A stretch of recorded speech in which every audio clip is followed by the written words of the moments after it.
Hello and good morning, everyone. This is 3 minutes to 11 Nigerian time. Today is Tuesday, 26th day of November 2024. And thanks for joining me in this live broadcast. This live broadcast is just restricted to the issue of insecurity. That is what we are going to talk. That is what we are going to discuss. So get prepared. We are going to talk about the major, causes of insecurity in Nigeria, in Southeast. This is not what you know. It's totally different from what you know, because there is a very, narrow narrative about insecurity in Nigeria. And that is why today I want us to decode what has been going on. So get ready to join us live. Get ready to give us a call, because after, some deliberations, you must have something to say concerning this issue of insecurity. And in this video, we are still going to uncover those who are behind the insecurity challenges in Nigeria. Is it what you are thinking, or is it what a lot of people are saying?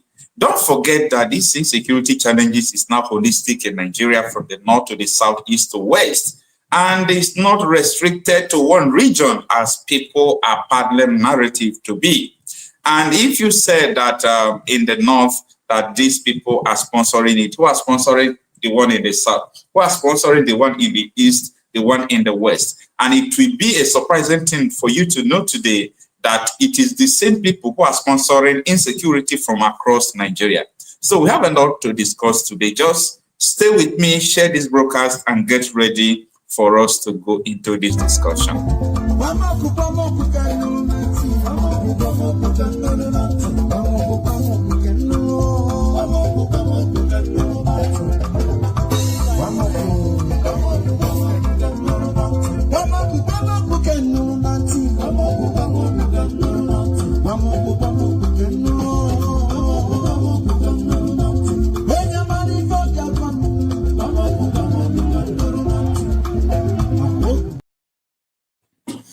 All right. In my last broadcast, I was discussing something very important with you people.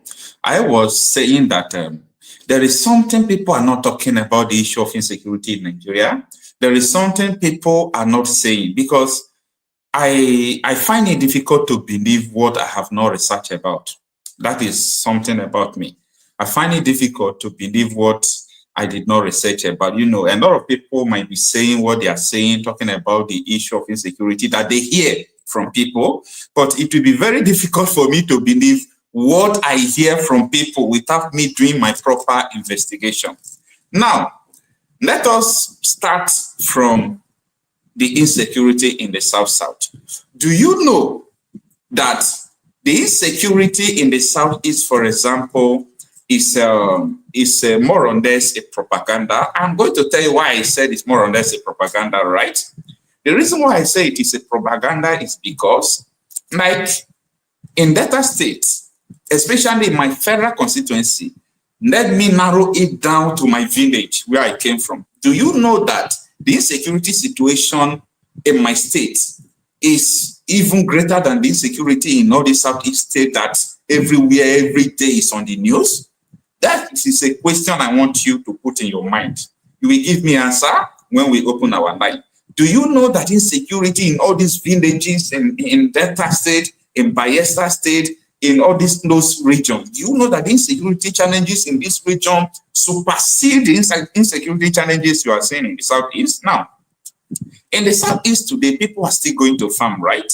People are still living their normal life, but they have challenges. Yes, they have insecurity challenges. We are not going to deny that. But do you know that in my village that people can't go to farm? And that is not in the, according to their political geography, they call it Southeast. That is not in the Southeast. This is Delta State. Now, the question I want to ask, who is responsible? I was listening to somebody yesterday that was giving us information about what is going on in our bushes. They said that even dead bodies are in the bushes in Delta State. I heard it from somebody, but I have not confirmed the information that the dead bodies is in our bushes, and these dead bodies are not from our communities, that people who kidnap them, all these Bororo Fundanese, they kidnap them from another community, they will bring it inside bush, inside forest, inside farm.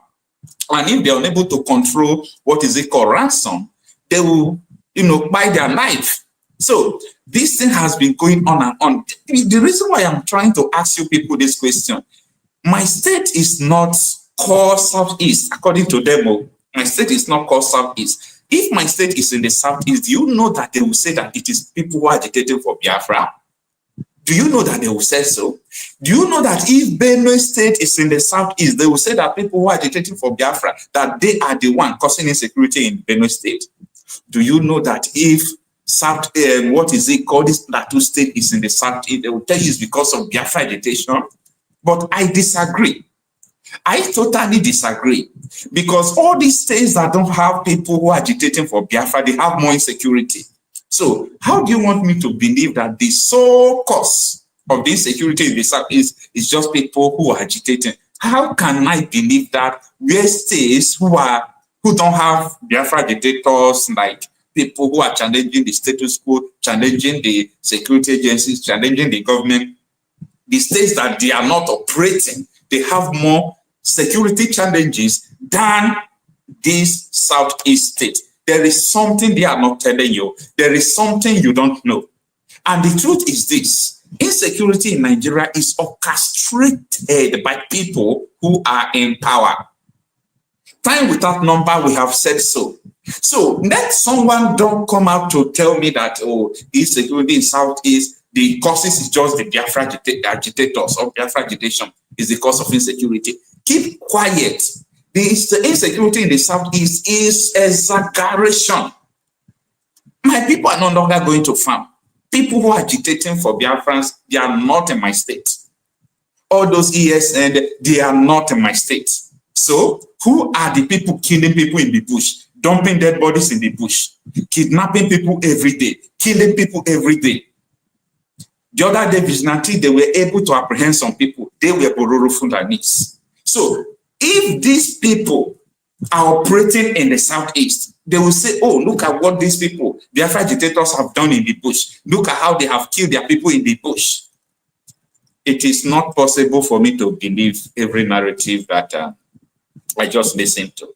Anyway, there is important something that Abaribe said yesterday. I want us to start from there. Let us listen to this. This is just about 2 minutes, but it is very important we understand this from this perception I'm trying to give to you. Listen now. That is the point. So why is it that these unknown gunmen still operate with all these checkpoints?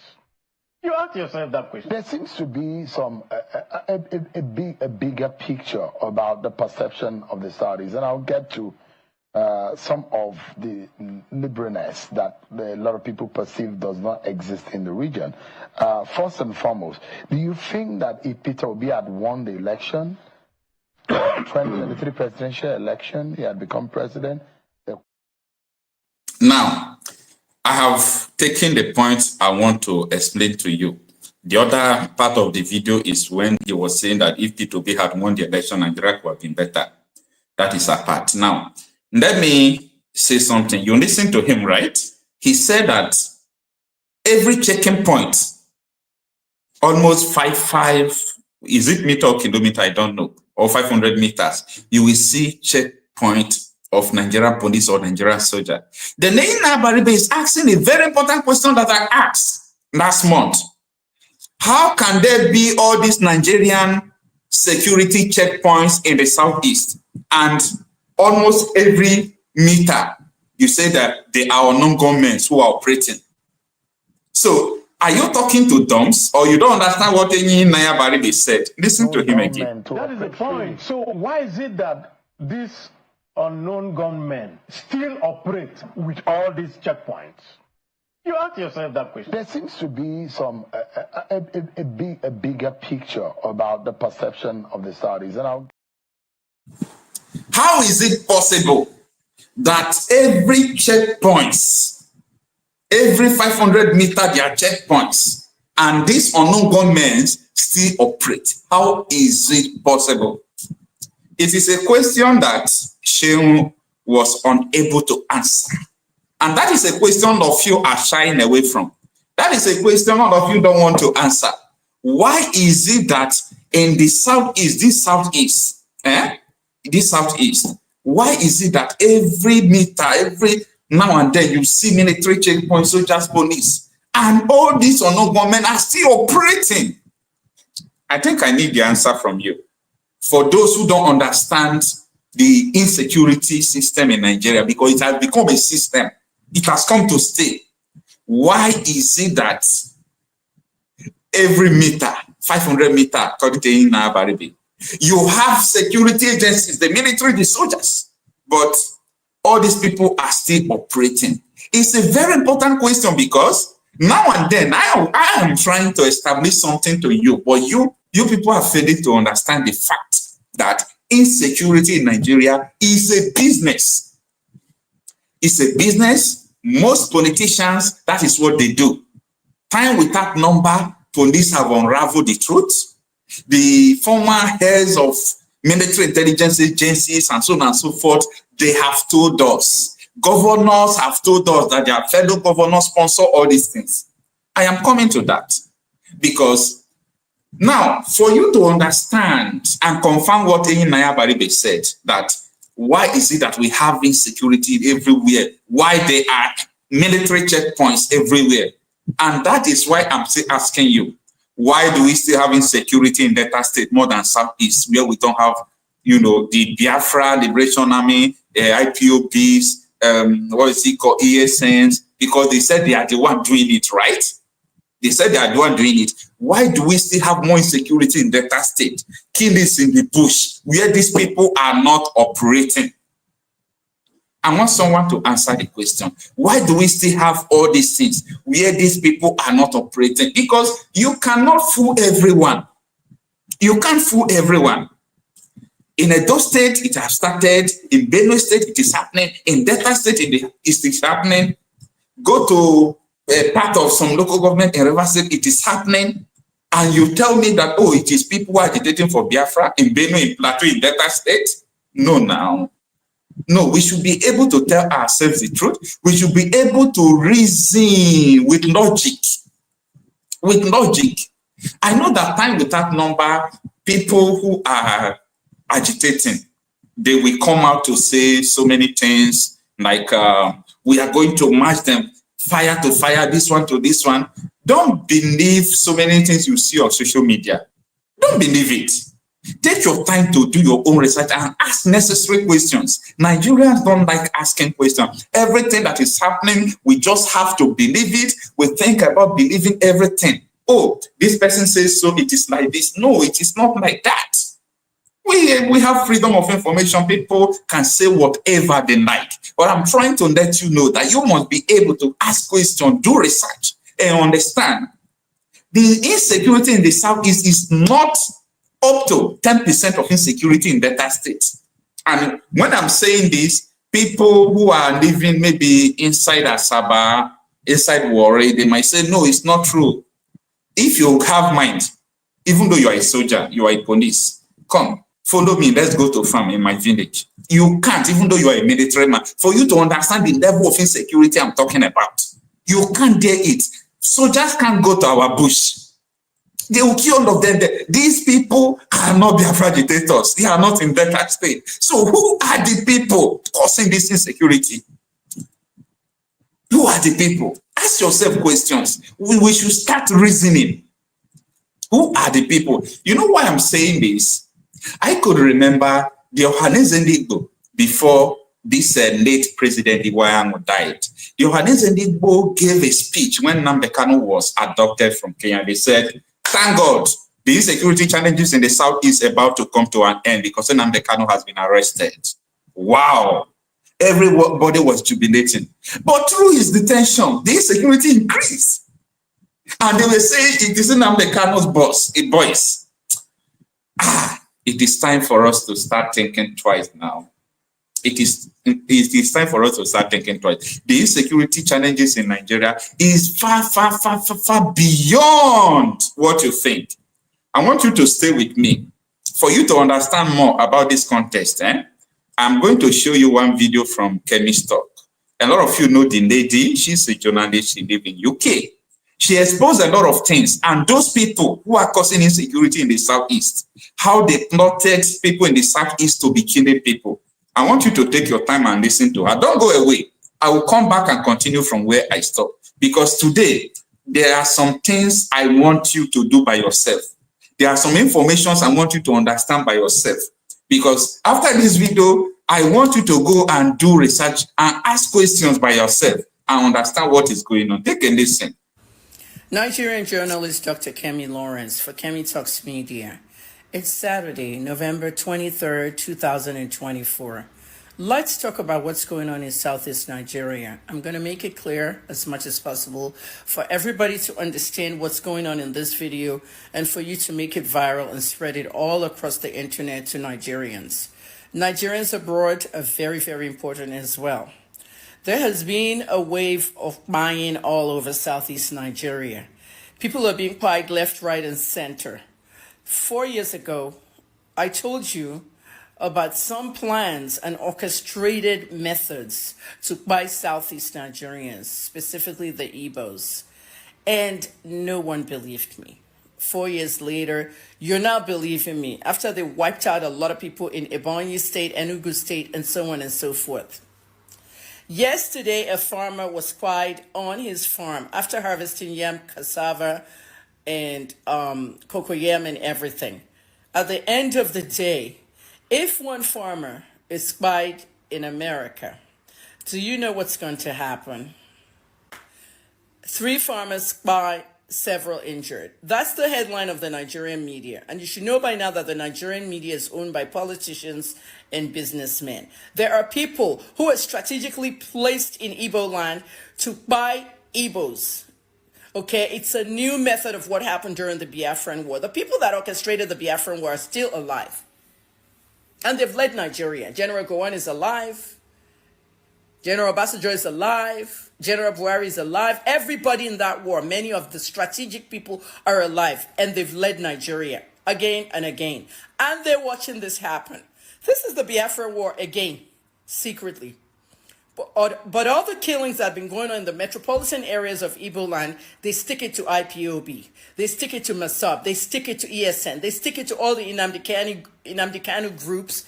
And they feel that we don't know what's going on. People know what's going on. They're not going to talk. The media is the wrong person to even go meet. The Nigerian media is the worst in the world. I don't know if I'm the first to say it. Maybe other people have said it. Not because they're just owned by the politicians and businessmen. And the journalists in there are puppets to these people. They're puppets. They can't do anything unless they do what they are told. They know the truth in what I am talking about, and they're not going to tell the ordinary Nigerians. The DSS. You are supposed to be the Homeland Security for Nigeria. Checking the homeland. People are being buyed left, right, and center in Nigeria. North, south, east, west.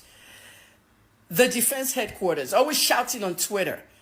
Always shouting on X. No action. We cannot have a defense headquarters and a military not doing enough for Nigerians. Nigerians are getting bite every day. And this has to stop. The international community gives you money to fight all this insecurity. But what do? You share it amongst yourself. We've seen that with Jonathan's administration and others. Nigerian governors are sponsoring terrorism. They're financing terrorism. And all you could do is go arrest one Simon Ekpa in, Finland? Somebody that's just doing his internet propaganda. That's all you can do. That's the best you can do. At least he's given some awareness to what's going on. Everybody has their own groups. My message today is about what happened yesterday. All right? What happened yesterday in Enugu? In some of the communities, there was violence. Fulani militia showed up. I don't like calling them herdsmen because they're not herdsmen. Herdsmen are people that actually guard their cows and feed and graze, without any violence. Farmers and herders are supposed to be working hand in hand. These are Fulani militias, strategically placed in Igbo land to buy the people. They did it with Ebonyi. Now, you see that governor over there in Ebonyi State, that new governor, the young guy, he's doing so much work in that state. He has revamped that state so much. Okay, I even heard he built a new radio station, as in the government radio station. He revamped it and everything so that the media can be in the forefront of what's going on in Ebonyi State. I know the former governor was very old and things. People lost their lives in that state. At least that's one governor doing well. What about Enugu? What about Imo? What about all these places? Imo State, I've told you guys, it's full on herdsmen running your state and buying you one by one. Who is next? They stick to the metropolitan area. Make it look like it's IPOB and ESN. Okay? And the army gives all this false information online. Yes, the army. When General Lagbacha died, I was the one that reported that he was secretly flown abroad and died, and they brought him home. The government announced, oh, he died yesterday in Lagos. Just lies. When Abba Kyari, the chief of staff, died during the Buhari administration, I was the one that told you this guy's been dead for COVID for 2 weeks. They did not announce till 2 weeks later. They delay everything. But here I am, I'm telling you everything, and some of you are still saying that, oh, I heard that you were a mad woman. I heard that you were mentally unstable. You heard, until you heard about your own. Bye. I hope you hear. If it happens to you, I don't pray for anybody to buy, but what's going on right now, if Igbos don't take charge of their communities, your communities are going to be toast. I'm telling you, by December 31st, there's going to be a major genocide. I hope you know what that means. Igbo people abroad, Igbo people in the diaspora, call your loved ones, secure your areas, give safety tips to people, let them know. Last month, it was the Igbo lady, the pregnant woman that was buried in Imo State near the airport, Sambakwe Airport. The Nigerian mainstream media were reporting that, oh, hoodlums went to Sambakwe and they raped a lady, pregnant woman. I had the video. I gave you guys the video. I gave you guys the photograph. She has a name. Every victim has a name. Their name must remain in the news forever. Their faces must remain in the news. 3 farmers killed yesterday, several injured. What are their names? That's why you're supposed to be giving us mainstream media. Everybody in the mainstream media is so fucked up in Nigeria because they're telling you what to report. This is why people direct themselves away from the mainstream media. This is why Fisaya Shoyombo is doing his own on that side. Even the David Hunter in Ghana is doing his own from that. Everybody's out of the mainstream media. Samuel Ogudupe is running his People's Gazette out of New York. Everybody has left that country. Every real journalist has left that country. I don't live in Nigeria anymore. Just like that, January 2023 is now about to turn to January 2025. 2 years and this country has not improved. And you're saying, President Tinubu, President Tinubu. A lot of you confused me to some Kem. One lady there that was abusing Peter Obi throughout the campaign. It was not me. This stupid woman was just abusing Peter Obi and trying to shed it away so that people can be abusing me, saying, oh, but you helped Tinubu win. I did not help. It wasn't me. It was another lady.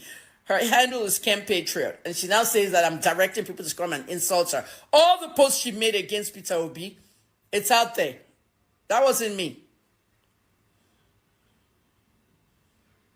President Tinubu's government is a fail.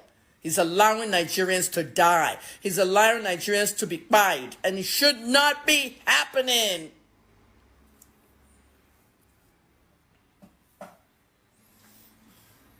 What I want you to know, my safety tips for all Igbos. There are Fulani militia strategically placed in your communities. Be very careful. Women, do not go draw water anywhere in any stream alone. Okay? They're calling them herdsmen. They're not herdsmen. When I was in Port Harcourt prison, when they brought the herdsmen in, they sat them down in the office, and because I was one of the favorites in the prison, I could go to the office anytime I hang out. I sat there and I was asking some of them sitting on the ground, what are you here for? Where didn't carry you come? They said, oh, they catch me as herdsman. Well, are you a herdsman? And they'll go, oh, no, I know be herdsman. Now politician give me cow, make cow walk inside bush. Now politician give you cow, make you walk inside bush. Nigerians, wake up. Things are happening. Don't be a victim. I'm Dr. Kemi. I've done a lot of work. I have no money to do anything. I'm always asking for donations, blah, blah.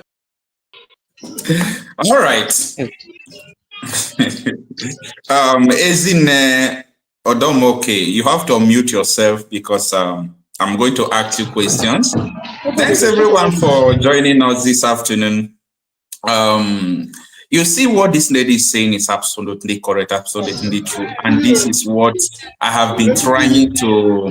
You can mute yourself because there is noise there, or you can go where there is no noise, okay?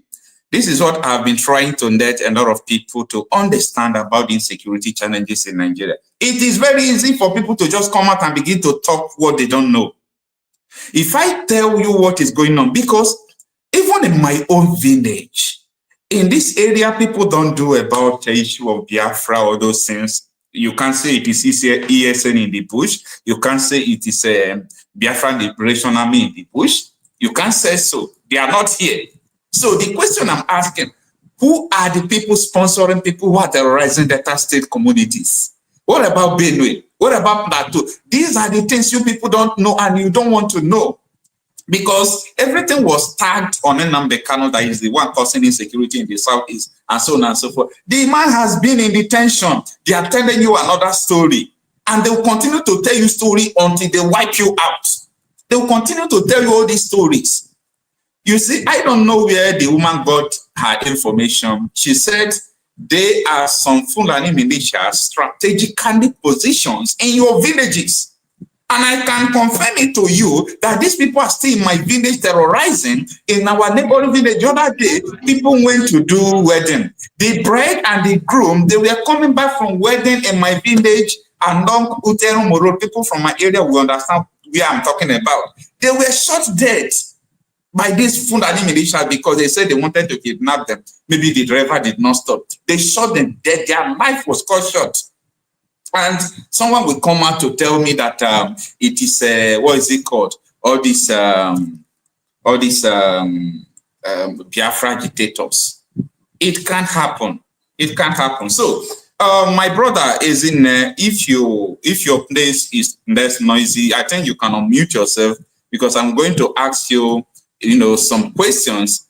I want you to answer some questions because after now we are going to open our calls, our line for calls, and a lot of people, I would like you to, to answer this important question. Very, very important. I want to know how many communities, how many villages, how many states, Biafra agitators, are they in Edo State? Bayelsa, are they in Delta? Are they in Rivers? All these villages that they are terrorizing, we are seeing dead bodies in the bush. Are they in that place? So, mainstream media in Nigeria have never seen channels television arise new doing a documentary. Former heads of Nigeria Intelligence Agency Olawumi came to channels television to give them the cue that I was there. Look at what they are doing. This is an agenda. If you people need this ethnic reason to be going on, Nigeria will be Islamized. Up till today, channels television did not even have the courage to go and do documentary. When you invite somebody, the caliber of that man, and he exposed this kind of thing, the next thing you're supposed to do is to go and do documentary about what he said. They did not do it. Arise News, people will come there, they will talk. Danjuma was on TVC News, Tinubu Television, to tell us that army and police are colluding with the armed bandits to wipe away Nigerians. Up till today, TVC did not do any investigation. They did not do, documentary. These are big media, national television. They can do all these things. We, like me, I have little capacities to do all those things because it takes a lot of things. It takes security. You need to travel, go, do so many things, ask people questions, have your own, good and genuine documentary for you to present about those things. But it's so unfortunate that none of them are doing this. So, my brother, you can unmute yourself. Good morning. Sorry, good morning, brother, from here. All right. Please tell us tell us your real name and where you are joining up from. Sorry, my name is Samson.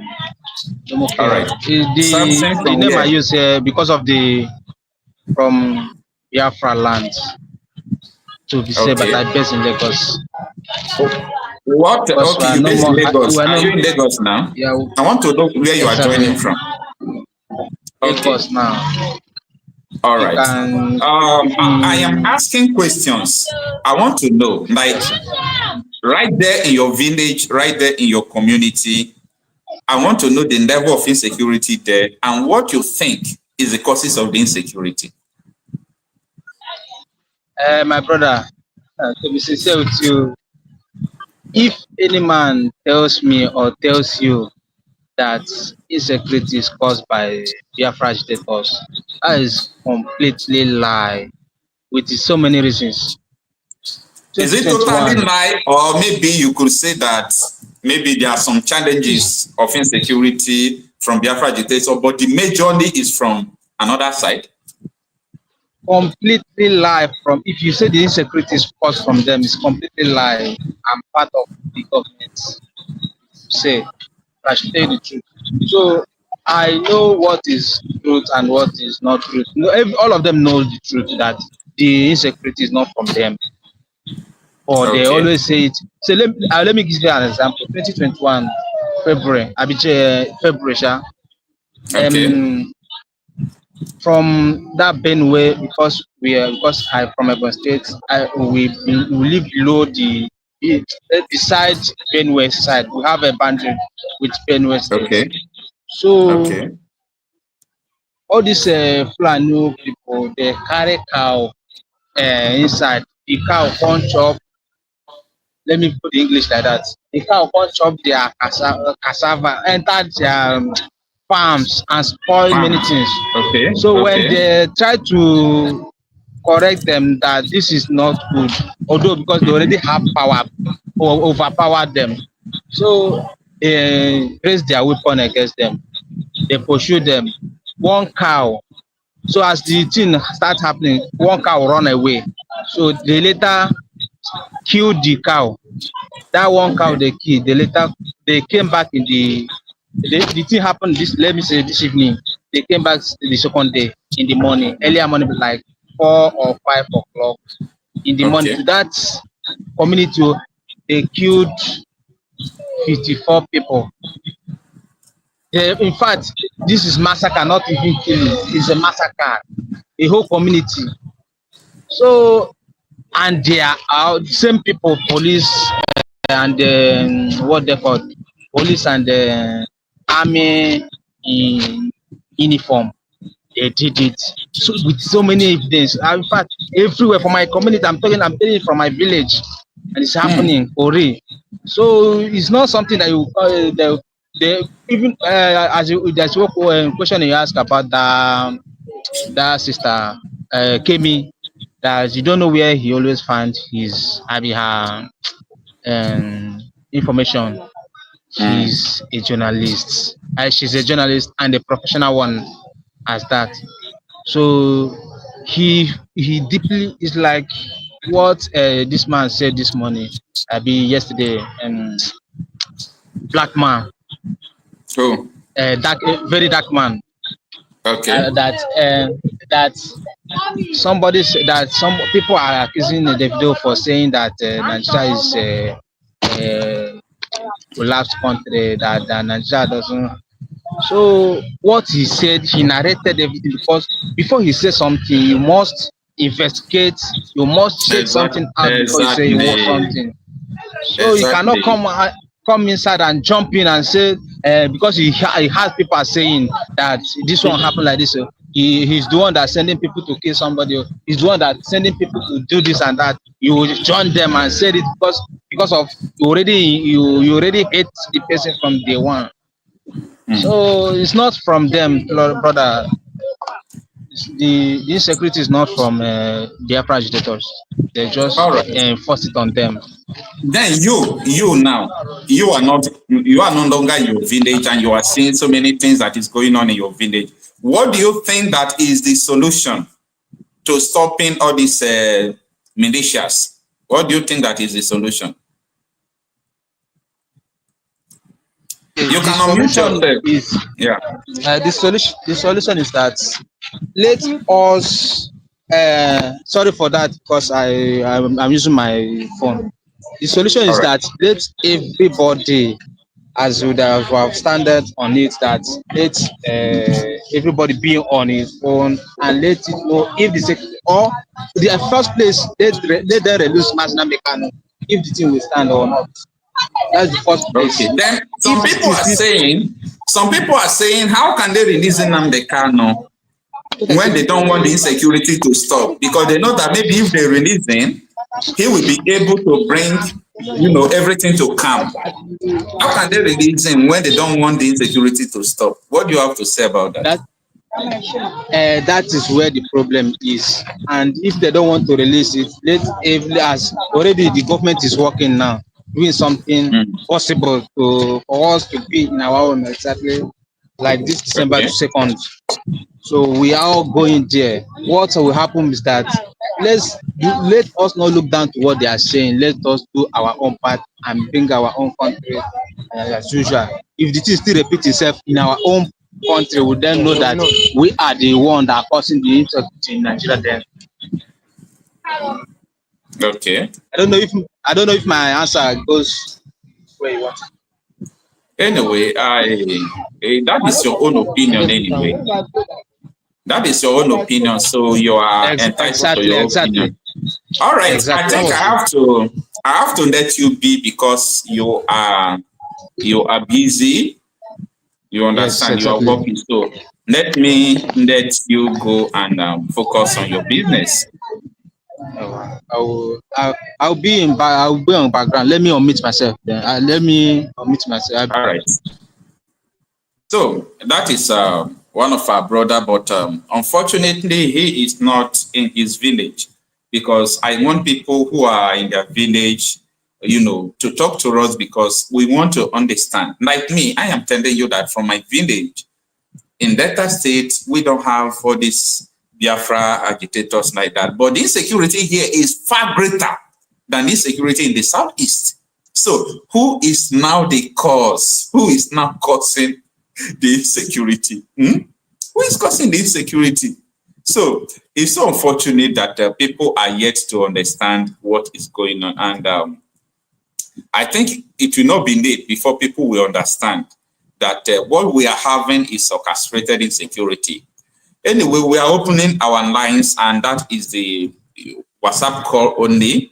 The number to join us through call, and the number is pinned on the comment section. You can get it there on the comment section. You can equally join us live. But let us go back to what Abaribe, the senator representing Abia North, what he said yesterday. Very interesting. Stay with me while we continue to deliberate this matter. Friends were feeling a vacuum left after the arrest of Nnamdi Kanu. Well, what vacuum? I mean, Nnamdi Kanu was Nnamdi Kanu arrested. engaged. All of us have been going around trying to make sure that we deal with the matter to make him come out, which we continue to tell the federal government that he is the key. Reason is that everybody using his name and the name of IPOB to perpetrate violence and mayhem. And I always ask the same Simon, Ekpa and their group. You want Biafra, fine. Do you want Biafra or do you get Biafra by killing the same Biafrans you want? How? How does murdering people, how does kidnapping people, how does going around and spreading mayhem, killing policemen, burning police stations down and all that help you? How? I mean, calling Nigeria animal farm, calling Nigeria zoo, calling Nigeria all sort of, I'm painting a picture that this is a hell on earth, a country that is unlivable, and giving an impression from outside of the country as though anyone who is in government or anyone who represents any other thing other than ipob is a villain. Now, and there are those who believe that, yes, the agitation and some of the intervention that Nnamdi Kanu represented, as soon as he got off the radar, of the scene. There are those who wanted to feel and lead that voice. But the question is that you have been agitating for the release of Nnamdi Kanu. Buhari government has passed. You were arrested as being a surety for Nnamdi Kanu. There are those, in fact, who said some of you were the promoters of the likes of Nnamdi Kanu, and what has led to some of the violence that we have seen in the South. The fundamental question is, how can this end, the agitation, or what can bring to a conclusive peace in the Southeast region? How it will end is simple. Every one of them claims that it is because Nnamdi Kanu is incarcerated. That is why they are doing. They are not. That's not why. It will end when Nnamdi Kanu comes out, and then we now know who is a genuine agitator and who is a criminal. How do you go about that? How you go about that is that when Nnamdi Kanu comes out, then he can know his followers. By extra legal or judicial means? No. Nobody will now have a reason to say, oh, we are burning down this station, we are killing this policeman, we are killing our own people, nobody's doing, you are going to be doing sit at home because he is incarcerated. Senator, what I'm asking is that how would this happen? How will Nnamdi Kanu be released? Because if he's going to, that means the case before the courts are probably going to be jettisoned. Those are extrajudicial, extra legal means, political means. The Nnamdi Kanu was extraordinarily rendition to Nigeria. The Supreme Court has even accepted that. And what we have been doing is, rather than continuing through the court process, let us take it outside of that. What has Nnamdi Kanu done that Igbo did not do? Think about it. Yet, Igbo is walking free today. Is it shouting or you're screaming? They've said all that. Even Igbo went the other day to London to say, oh, I'm going to submit a letter to the Prime Minister or to the King of England or whatever. Oh, we want to have our own nation. What has happened to him?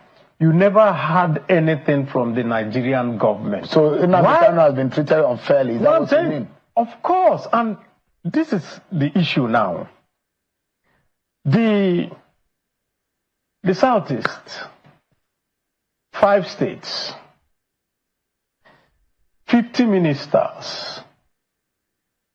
A state like Ogun State has 4 ministers.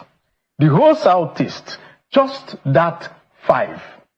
And so when people continue to look at this unequal treatment, you just give fuel to these people who continue to say they don't like us, they don't treat us well, they don't do all that. So, and I went and I've been talking to the powers that be.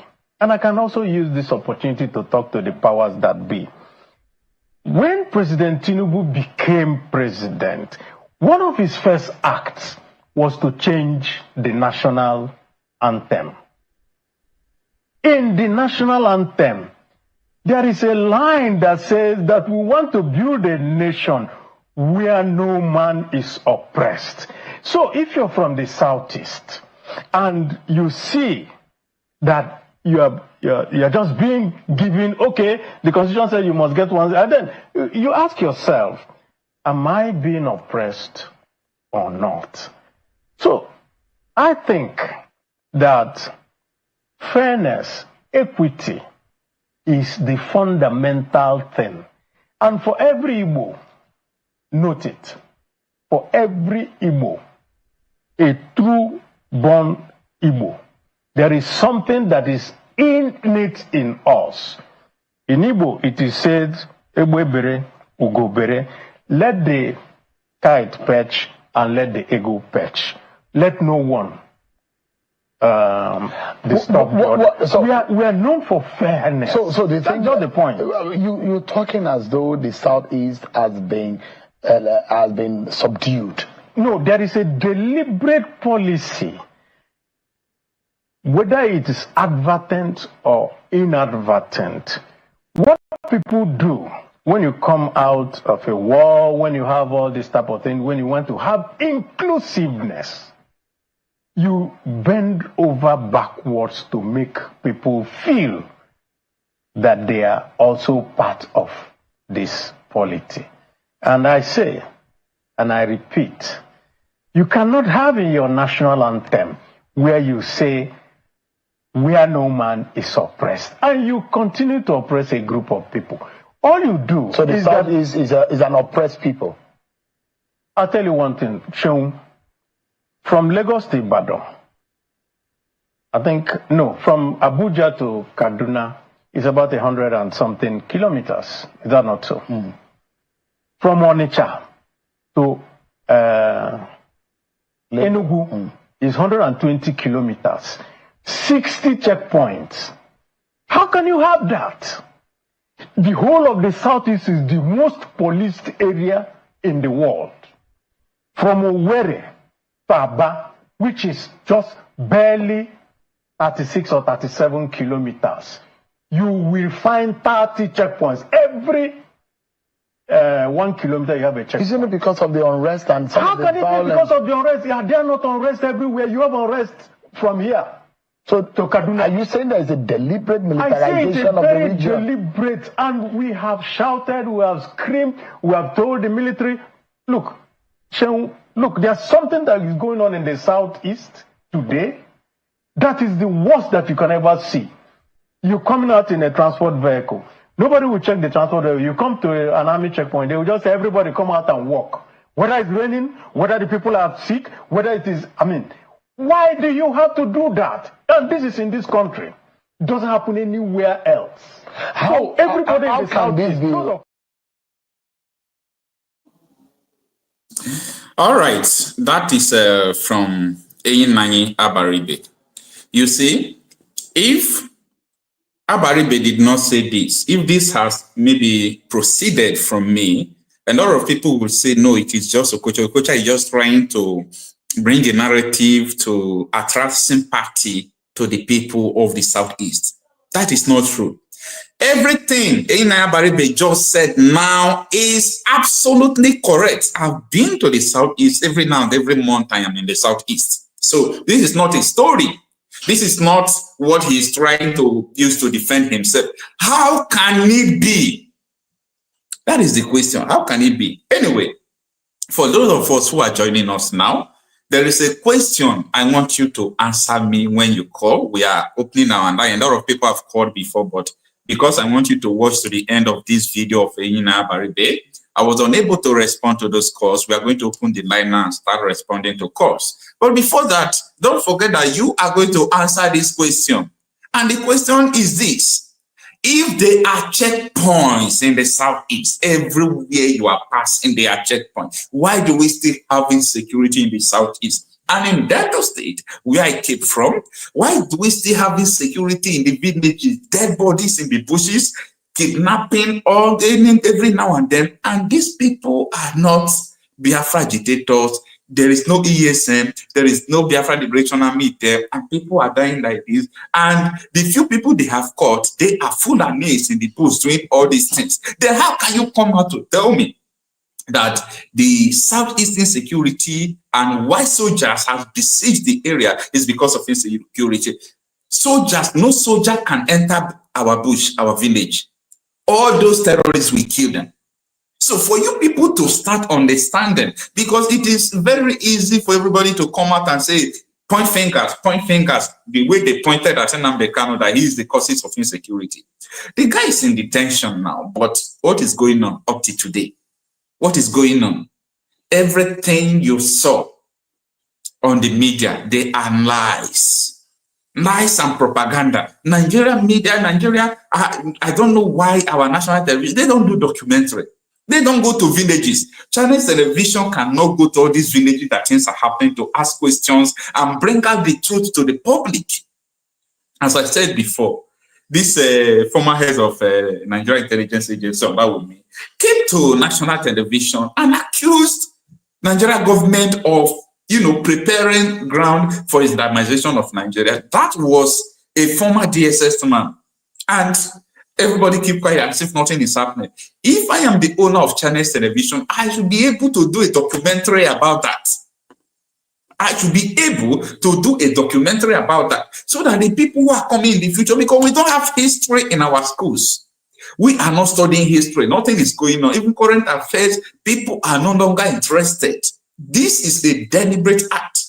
I thank Abaribe for his courage to, come to a platform like Channels Television to say all this thing, because it takes courage for you to understand what is going on. Because I am saying that who are those people responsible for the dead bodies in our bushes? And I am telling you that few of them that were caught were Fulanis. And if my community have been in where they call this their political southeast, they will say, oh, it is the Biafra people that are killing them. Don't believe what so many things you see on social media. They could be propaganda. People might say something on social media that is not real. But if you want to know what is going on, what is real, come to the ground. Go to villages where these things are happening. Go to cities where these things are happening. That is what I'm trying to say. That the insecurity in our villages is something you must study. It's not something you will come out and begin to say something because there are other people who are saying it. It's not something you will come out to say because you just hear it from people that, oh, it is the people who are agitating for Biafra. They are the one causing insecurity. Are they still Biafra agitators in Benue State? Are they Biafra agitators in Plateau State? A lot of you might not understand my concept and why I'm trying to educate you about the system of insecurity. It is a system. Let me tell you, Nigeria as a country don't have a system. A system is something you put in place.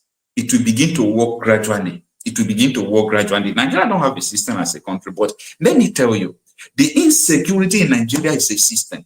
It has a system, and that is why you can't stop it. Mind me, I know what I'm talking about. You can't stop it. It is a very dangerous scenario taking place in Nigeria, and everybody just folding their hands. They are making you to accuse people who are not responsible for the insecurity. They are making you to accuse people who you are not supposed to accuse. This is so unfortunate, and we cannot sit back and watch all these things happening, okay? We cannot sit back and watch all these things happening. If military are everywhere, insecurity is still going on. The main insecurity, nobody is talking about the main insecurity. Nobody is talking about the main thing happening. Nobody at all is talking about it. Anyway, stay with me.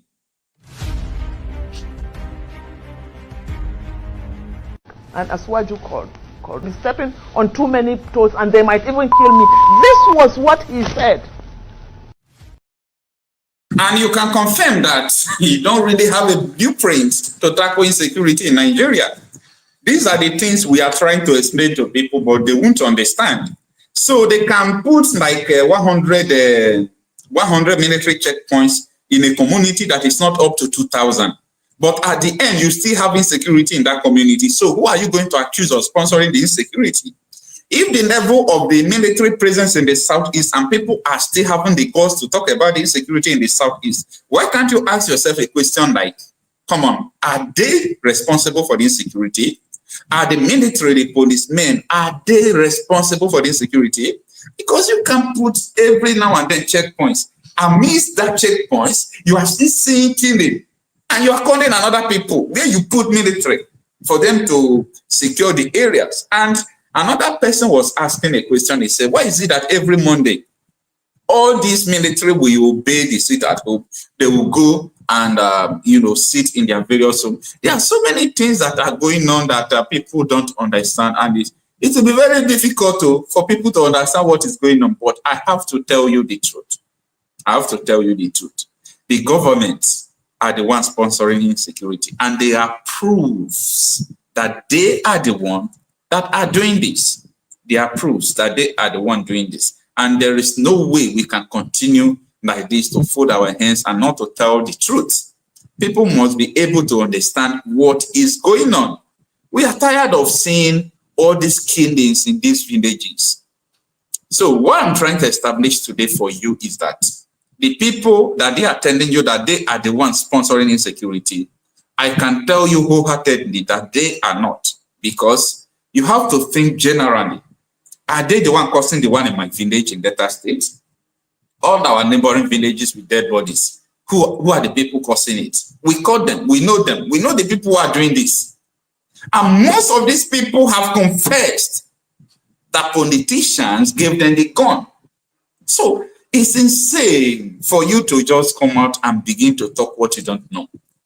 So there are so many things contributing to the insecurity in Nigeria that I know. But the major people who are causing this, you and I know, they are politicians. They are politicians, and we must be able to tell ourselves the truth. If we did not tell ourselves the truth, there is no way at all we can survive with the way things are going. The military men, their accomplices, every now and then, killings without repercussion, arrests. If you hear that they arrested people who are doing all these things, after 5 days, ask question, where are the people they arrested? If they arrested kidnappers, they say, oh, we have arrested these people, these terrorists, they call bandits. After 5 days, ask the question, where are they? Where are they? They will tell you that maybe they arrested the wrong people. They will cover the story. This is what we have been facing. No compensation to the victims of terrorists. So many villages that have been burned down like this. No compensation at all. No compensation, no military presence, no police presence in where they are insecurity. But they will be doing the opposite. So I just hope that people will be able to understand what is going on. No, terrible things are going on. Now, at a time, Arise News did something that I like here. Arise News did something that I like. They were able to go to one Benue community where they ask questions about the insecurity challenges. If you hear what these people said, you should not even point finger to anybody that, oh, this person is responsible for the insecurity, this person is responsible for the insecurity. So, time with that number, we have been able to understand the background of everything that is going on. Or are you going to tell me that you did not see this video that the Channels Television did about Benue massacre? In case you missed the video, take a look at it. The farmers are running from their farm places, coming out to the town. So there's no way you can farm in the town. This is the farm that you farm so that you get enough products inside the town. But now, even next year, we're expecting that things will go more difficult because the Fulanis and headers are in the bush, chasing them outside from the farms. Most of them are just around the town, hanging around. This is the largest yam market in the world, but it's a shadow of its former self. Located in Zakibiam town of Okum local government area of the food basket state, it once attracted customers from all over Nigeria as well as neighboring countries. Now, like its fallen signboard, the yam hub has fallen on hard times. In its heyday, it used to be a beehive of activity, welcoming yam buyers from various West African countries, from Niger, from Cameroon, from Benin Republic. They used to come from far and near. And of course, you had buyers from all over Nigeria. However, as you can see, this former beehive of activity is practically deserted. Most of the stalls are empty. And just behind the camera, you have a handful of farmers who hoarded some of their yams and have summoned up the courage to come to the market at this time. Now, what is the problem? Everything is very hard. So, like yam, we used to buy 80,000 before. It's 200,000 now. It's 200,000 now. And after when you buy it 200,000, you will put another expenses. Like 100 yam, you used to put it 30,000 to reach my place. So when you check it inside in the goods, you see that everything is high. Before, we used to buy like 100 yam. That is one heap. We bought like 50,000, 60,000, 40,000, depending the... All right, we'll continue with that video, but let's respond to our callers because a lot of people have been calling before and our lines are now open.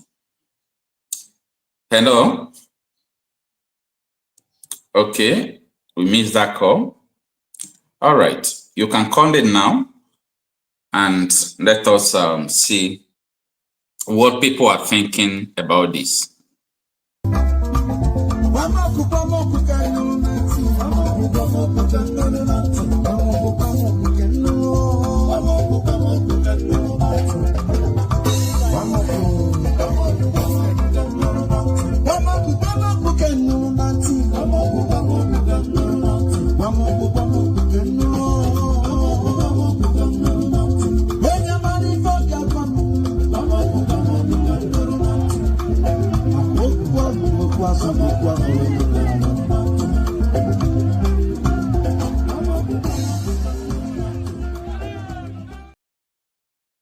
All right, please, if you call, kindly make sure you turn down the volume of your, the video you are listening. That is the YouTube. Let's have another caller.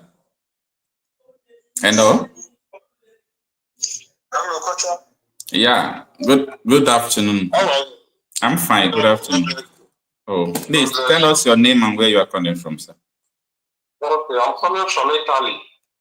Okay. Italy. Italy. Yeah. Which state are you calling from, Italy? Yeah. Which state are you calling from, Italy? Verona. Okay, Verona. Okay. Thanks for joining us, sir. You have the mic. Yeah. I saw the good work you are doing. I heard that you are from Delta. Yes. You said that you are from Delta. Yes. Okay. Even you are from Delta too. Okay, thank you. God bless you for your good work you are doing. All right, sir. The question I want to ask is that I saw it. I'm watching this now. I saw it in the TV where the whole Igbo are assembled together with the Igbo indigenous. Where the Igbo indigenous were saying that they don't support the Simon Ekpa, and the Prime Minister Kanu is in prison. So Simon Ekpa is now, his people is killing indigenous.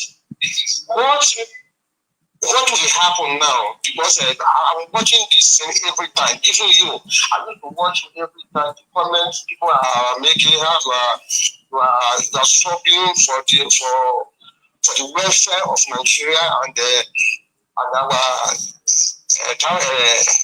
as well. So I don't know how they can go on about these two people now, Nnamdi Kanu and Simon Ekpa. Because Ekpa have gone far, all over the world. Have gone far. All right. People of East now, they are now trying to bring all the struggle down. Because they call all the elders here. They call all the elders where they are telling them that they don't support the Simon Ekpa. Simon Ekpa people is killing agitation, so on and so forth. I don't understand. So I don't know what they think about it. All right. Like today now, we are talking about the causes of insecurity challenges. If they have proof of what they are saying, and they present their proof, then believe them. But if they don't have proof of what they are saying, don't believe them. If someone is telling you something and the person has the proof of what he or she is telling you, I think you should believe what the person is saying. You understand? So anybody that alleges must prove. And when someone is able to prove what he said, believe the person. And when someone is unable to prove, what he says, don't believe the person. And that is why I am asking this question. I'm asking people that you say you are from Delta State, sir. Yeah. Which state, which community are you from in Delta State? I'm from Ekpa. Okay, you are from Igbo. Okay, no problem. I want you to off your YouTube channel there because I'm hearing it from the background so that you can flow with me. Now, you are from Igbo in Ekpa Northeast. Okay, yeah. Igbo is in Ekpa Northeast local government area of Delta State. Yeah. We are from the same local government now. Now, in Igbo state, in Igbo community, at a time there were insecurity challenges in Igbo, right? All these Fulani militias. Now, the question I want to ask you is this: are they Biafra agitators in Igbodo? Are they ESN in Igbodo? Are they, what is it called, Biafra Liberation? I don't know all those their security outfit. Are they in Igbodo? Very good. They are not. Okay. You have answered my question. I'm going to somewhere. You have answered my question. I'm going to somewhere. You said they are not in Igbodo. Then if they are not in Igbodo, and what is happening in Igbodo, what is happening in Idumasa, what is happening in Uteromo, what is happening in all these villages above in the federal constituency is worse than what is happening in the southeast. Then, so do you? Yes, I'm coming. Yeah, I'm trying to establish a fact for you.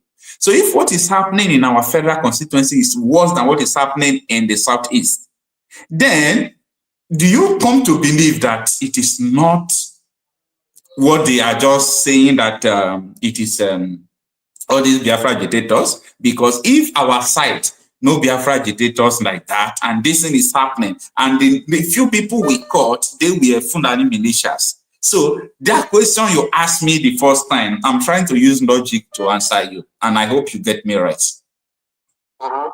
Yeah. So you should know that these people are the one who are terrorizing. So if they are any other allegation and someone is able to prove it, no problem about that. I just pray you will get what I said now. Yeah. All right. Thank you so much, sir. God bless you. God bless you. Who are you come from? I'm going to my son. Yeah. All right. Thank you, sir. We have exhausted your line. Chat me on WhatsApp. Let's talk. Okay. God bless you. God bless you. Thank you, sir. Let's have another conversation.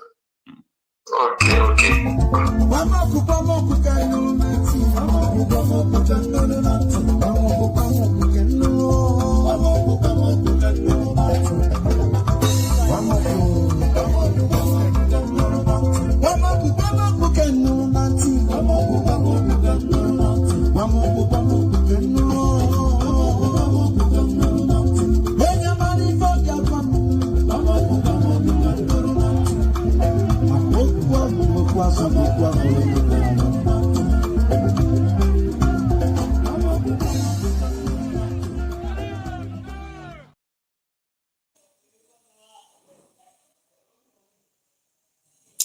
All right. I was trying to respond to a call now and it's ending. I don't know whether it's a network problem. I don't just know. But if you call, please kindly turn down the volume of your YouTube there so that we can hear from you loud and clear. So the brother that called is still from my local government. And what I was trying to establish with him is this. If there is no all these Biafra agitators, I mean, their vigilantes in our area, and when you go to our bushes, dead bodies, killings, kidnapping, everything is going on like this.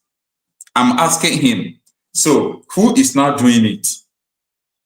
So if you know who is doing it, is the same people doing it in Benue, Ndatu, in Enugu, in all this area? And what is happening now, I am happy about what is happening. You know why I'm happy? I'm happy because people will come to know the truth. Every now and then, Ohaneze Igbo then was accusing Nnamdi Kanu of single-handedly sponsoring the insecurity in the southeast. And I could remember then, I told them that you people should not think that it is Nnamdi Kanu, because when Nnamdi Kanu will be arrested and this thing did not stop, you people will point another finger to another person. Don't believe what you hear in social media. Most of them might not be true. Most of them might not be true. So when you continue to believe them, hey, it's not going to be something good. Give me the video evidence. Like all this video I used to play for you about insecurity happening in the north. Give me the video evidence of what you are saying. At least let us believe in it. If the video is doctored, if it is AI, we will know that it's AI. But if it is a real video, give us the real video of what you are saying. Now and then, I show you videos of insecurity, how people plan insecurity from across the nation. you will understand that all these things, they are sponsored, like this one.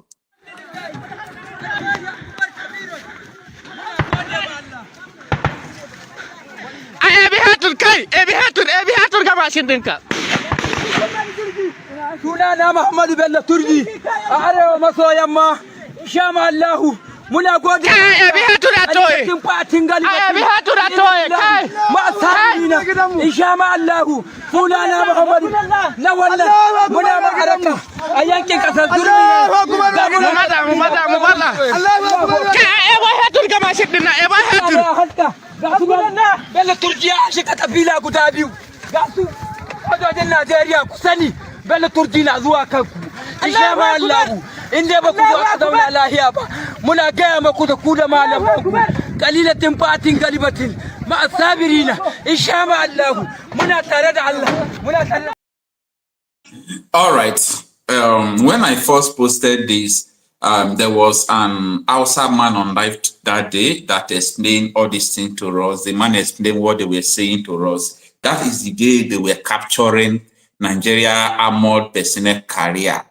These are the evidence of what we are talking about. We have evidence of everything. All these things is not a new thing. I've shown you people all these things time without number. This is part of what we are saying. This one now is from police commissioner. We can say now banditry is an industry in Zamfara State. Last month, we arrested a member of the State House of Assembly in banditry here in Zamfara State. We arrested a district head.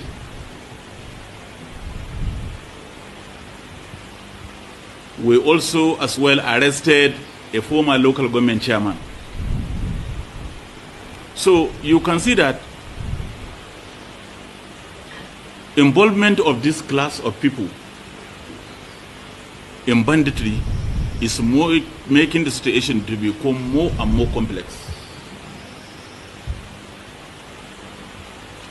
So in essence, I can say that all caliber of people now are involved. All manner of people are involved in this banditry. More alarming and more disturbing is the involvement of a district head in supplying drugs to the bandits. So in that respect, your presence here today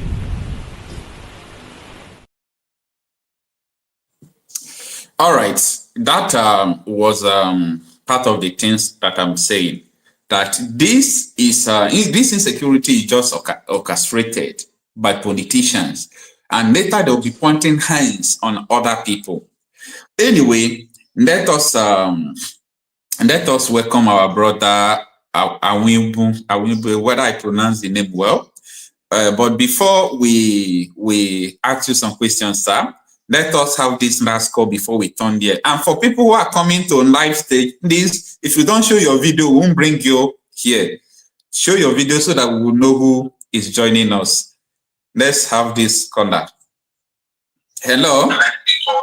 Please turn off your YouTube or turn off your YouTube so that we can hear you. Hello.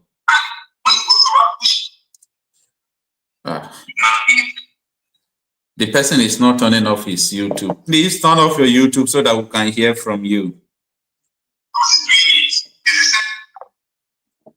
We can continue with the call. All right, sir, you can unmute yourself. Thanks for joining us one more time. Good morning, sir. Oh, this is afternoon. This is 12 of Nigerian time. Yeah, in my hometown here in Ghana, it's still 11:12. All right, sir. Some persons might not know whom you are. Please do well to tell our new viewers your name and where you are joining for, just whom you are. Yeah, I am Awembon. I am from Upper East Region, Ghana, and my mom is a Biafran from Abia State, Ngwa woman. Okay. And I happen to, because of my mom, I happen to serve in the Nigerian army for 18 years. Yes. He said he served in the Nigerian army for 18 years, and that is a very long service. You know, if some girls are 18 years, they have started giving birth. So 18 years is not, it's not 8 years. In fact, I remove my cap for you. It's not easy. All right, sir, you have the mic. Let me ask you a question. There have been a lot of controversy right from time. They said Nnamdi Kanu was the one that was orchestrating insecurity in the southeast. When Nnamdi Kanu was detained, they have started also pointing fingers to so many people as well.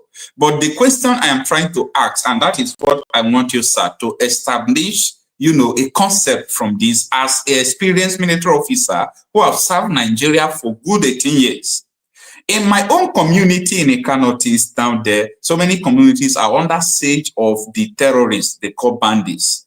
And our side, some people were telling me even yesterday here that there are dead bodies in the bush, the killing is too much, the kidnapping is too much. And these are not Biafra agitators. The Biafra agitators are not in our state, and this thing is happening more than the southeast. They claim that Biafra agitators are the ones sponsoring the insecurity.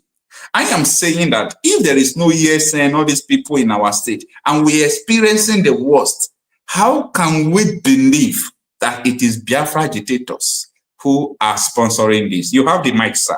You can unmute yourself. Thank you so much, Okocha, and I am so happy to be with you today. I think this is my second time or the third of joining me live. Yes, yeah. Please. You see, there is nobody in Nigeria that knows the system very well that will tell you, a different thing from what they are saying. There is no one that will do that. We understand what is going on in that country. Talk to us. If you don't understand what is going on in that country, I believe that most Nigerians must have listened to Oboda Melafia. He is dead now. The man made a stunning revelation of how these people operate and how they are moving southwest of Nigeria. But mysteriously, after the expose, he mysteriously died. Nobody knows how he died. Obadiah, after the exposition, died mysteriously. You understand? So that is how it is. When someone, the only person that they have not, attempted to deal with is T.Y. Danjuma. Because when you look at what T.Y. Danjuma did, you look at the echelon of military hierarchy, T.Y. Danjuma is there. T.Y. Danjuma made a damning statement again concerning the insecurities in Nigeria. Just like he said, ESN, even when Nnamdi Kanu set up ESN, he was calling on the Delta State governor to allow ESN to come to the bushes of Delta State and chase these people out. Because there was a time in Delta, in some of those communities you mentioned, they were preventing them from attending their farms. Not some time. I'm telling you what is going on now as I'm talking with you. Good. You see, where are the ESN? Is there any ESN, presence of ESN in those places? But our people from that axis are still being killed, murdered, and all kinds of atrocities meted on them. And you see people who are Igbo-speaking Biafrans coming out. Marcel Nnamdi Kanu didn't start with violence. Marcel Nnamdi Kanu started by preaching and talking. He was talking the reason why. Remember, he started with the restructuring of Nigeria. If Marcel Nnamdi Kanu never meant well for Nigeria, will he start, agitating for the restructuring of Nigeria? And when you look at it, and people, when you restructure, you go out, you protest, they unleash the barrels of guns and bullets, munitions against you. So what will you do? Innocent people were mowed down. I don't want to use some certain, words here that those that control this platform will not flag you. You know, I have to use some kind of words. I believe that people will understand what I'm talking about. So many people were fired. So many people were sent into the mud. So many people were rolled from, jumped, and whipped. These are unarmed, innocent agitators. The world was watching. These people that are coming out now to say, oh, Nnamdi Kanu brought insecurity, they kept quiet. It is the primary responsibility of the state government to protect lives and property of your own people. If you fail, you are a failed state. Okocha, you see people coming out. They are having a field day in Nigeria. You see terrorists that are not indigenous to Nigeria coming to Nigeria to unleash mayhem on the indigenous people in that country. How will a country that is, let me say, a country that protects the sovereignty, if you are not able to protect the sovereignty of your own, the territorial integrity of your own state or your country, meaning you are not a country, you have no reason to be there. Yeah, you have no reason to be there because you have failed. You have failed. That is what Nigerians are going through. Look, let me tell you, Nigerians are semi-government on their own. They provide themselves with electricity. They provide themselves with pipe-borne water, borehole. In my mother's village and in the town in Aba, they have boreholes. They have solar dishes, okay, that they provide themselves with electricity. They build their road, especially where my mother comes from. They contribute money. Majority of them are outside. They are in the diaspora. They come home and contribute and build their roads. Where is the government? Now, to protect life, if they cannot give you all these little things, do you think that the big one of protecting, where you are going to spend a lot of resources protecting their land, do you think that they will do that? Even when they vote money to do it, you cannot know the whereabouts of these monies. And Nigerians are made to pay with their lives. You cannot move in the, especially in the north, and because they are not curtailed, the government has failed to tame these people. They have now grown. They are now grown. They have become so strong that they will now begin to expand their tentacles towards the eastern part, the southern part, the western part of Nigeria. Go and see what happened in Enugu. Recently, there was another fire a woman in her farm in Enugu. Is it Isu or Isu in Enugu? Recently, I don't think it is even up to 3 days ago. Where is the government? Where is the government? Where is the security architectures of those states? If you cannot protect your people, you are a done deal. You are finished. You are not a government. Honestly, sir, Nigeria don't have a government. But I would like you to talk more about the causes of this insecurity, because you were going to that angle. You were trying to say something about it. Insecurity in Nigeria is man-made. Insecurity in Nigeria is man-made. You have a group of people that you don't have the same ideology with. You have a group of people, you are, interacting and living together with a group of people that have these different religious values and beliefs, the cultural differences and so on and so forth, militating against each other. I'm using you as an example. There is no way your ideology will be intertwined with the ideologies of these people. They feel that they are superior to you. They want to lord themselves over you. Will you want that to happen? Then there comes insecurity. And the attempt to take over the lands. These are known facts. We are going to use the Midwest as willing tools. And the South, the estate of their forefathers. What are they doing today? How do you want to tell me that you have security outfit from controlled by the state government, and people are occupying your forest illegally? Did the Constitution of Nigeria Acts authorize individuals to go and reside in the forest? Marcel, Okocha, when you move away from your place, you are going to the northern part of Nigeria. Do you go and reside in the forest and prevent people from doing their natural, way of life and way of living? Don't you go to the town and rent an apartment, or go to the hotel and rent an apartment? How can you now commit terrorist attack against the people in the town when you are residing in the town? It is easier for you to do that in the bushes. Just like you, Danjuma said, there is an act of ethnic cleansing that is going on in Nigeria. People are ethnically cleansing people to take over their land. For example, if you go to some places in Benue State, there are places over there that are no longer belonging to the indigenous people. In fact, it got to the attention of their sons and daughters in the diaspora. They wrote a petition to the House of Representatives. What happened? It was thrown out. It was thrown out. It was thrown out. Okay, so these are the things that are happening.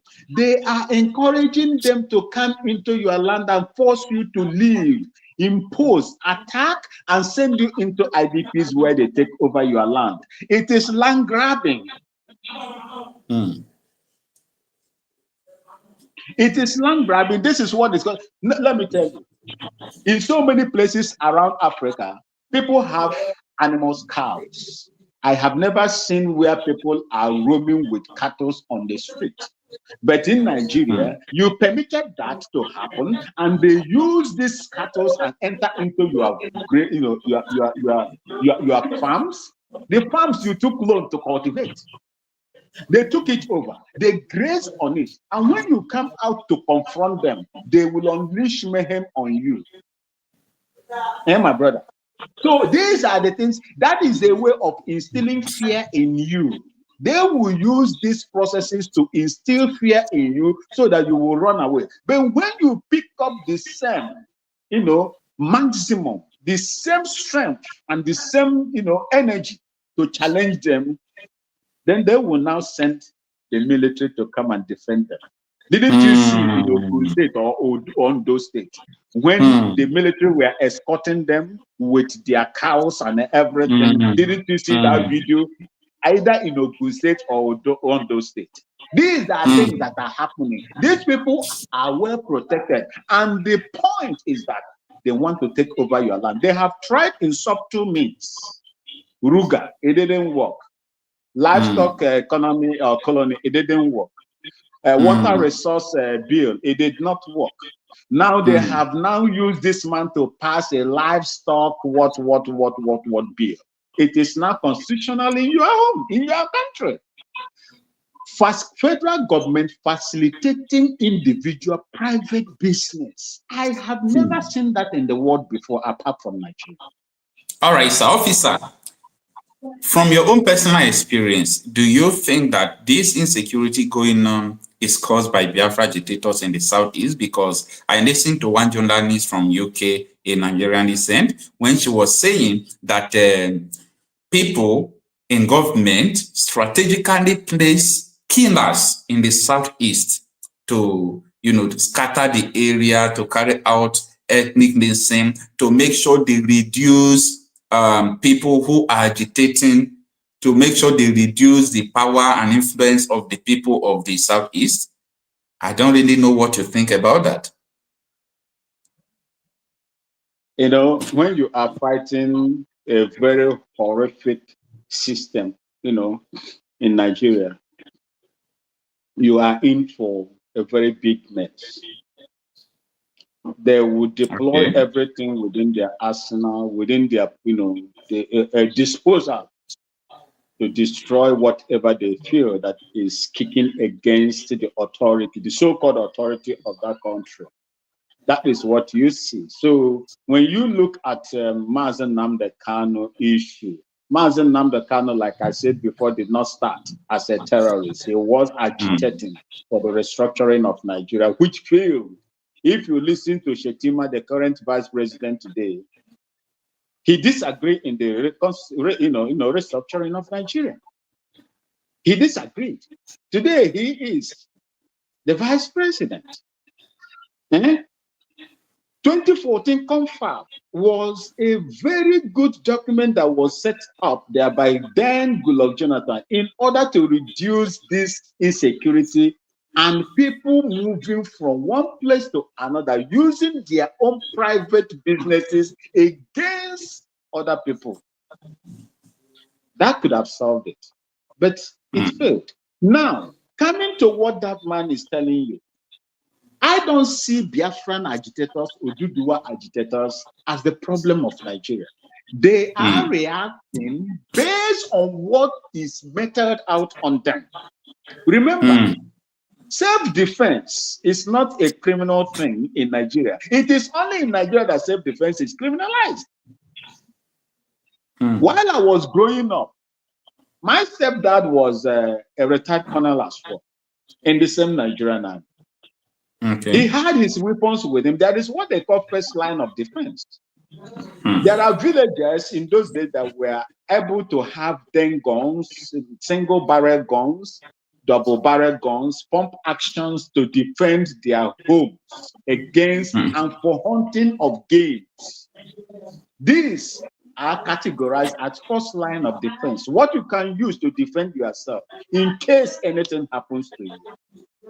But the Nigerian government, knowing fully well what they wanted to do, they withdrew all those first line of defense from the individual citizens of Nigeria and take over the responsibility which they cannot, and allow those that they are supporting in what D.Y. Danjuma said, to carry automatic assault rifles to commit mayhem on the Nigerian people. That was the beginning, because once your gate is open, it is easier for the enemy to enter and march into your compound. For withdrawing that from you, makes it easier for the enemy to come in. And that is exactly what they did. From that time till today, you see the attacks going happening left, right, and center in that country. So for me, I don't believe, if you listen to Hope Uzodimma, if you listen to the recent release from OT, they said that the problem, insecurity in South is politically motivated.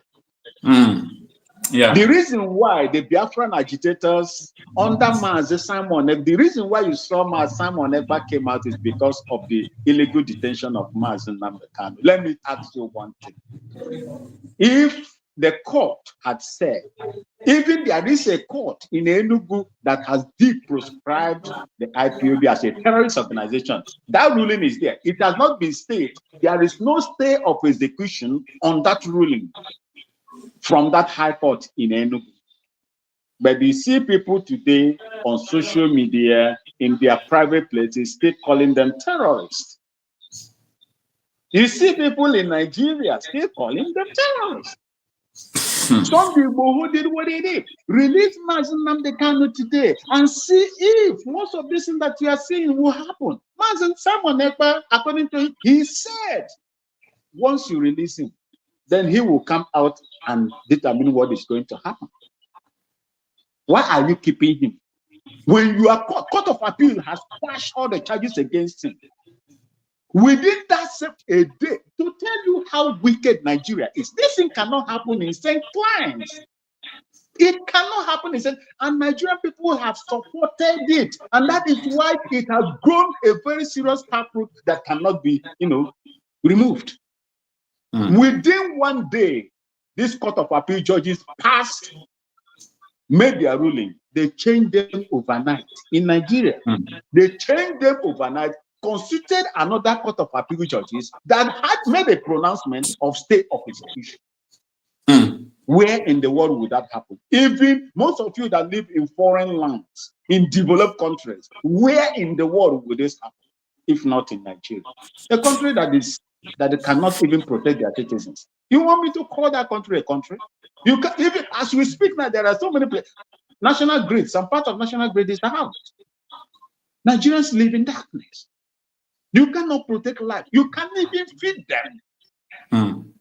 Crude oil that they know you as a crude oil producer, a crude oil producer. You run your refineries down, you cannot. If individual will set up refineries, workable refineries in Nigeria, what stops the federal government from doing so? You cannot even refine oil. Look at how much Nigerians are buying petrol and diesel in the market, kerosene, and so on and so forth. So what you call insecurity to them is politically instigated insecurity in Southeast. Look, let me tell you what let me land on this. When the prison was invaded in Imo State, for those of you that know Imo State very well, Douglas House is a governor's office. It's very close. It's just along the place. I had the opportunity to visit that place during Obasanjo's time. There were powerful CCTV cameras mounted on those places. 32 Brigade, Obins, is not up to 20 kilometers from that place. Then you had gunmen, unknown gunmen. I'm here to tell you that these unknown gunmen are known by the politicians that are using them. Unknown gunmen had access to that place, passed and entered into the prison, operated for hours, and there was no counter response.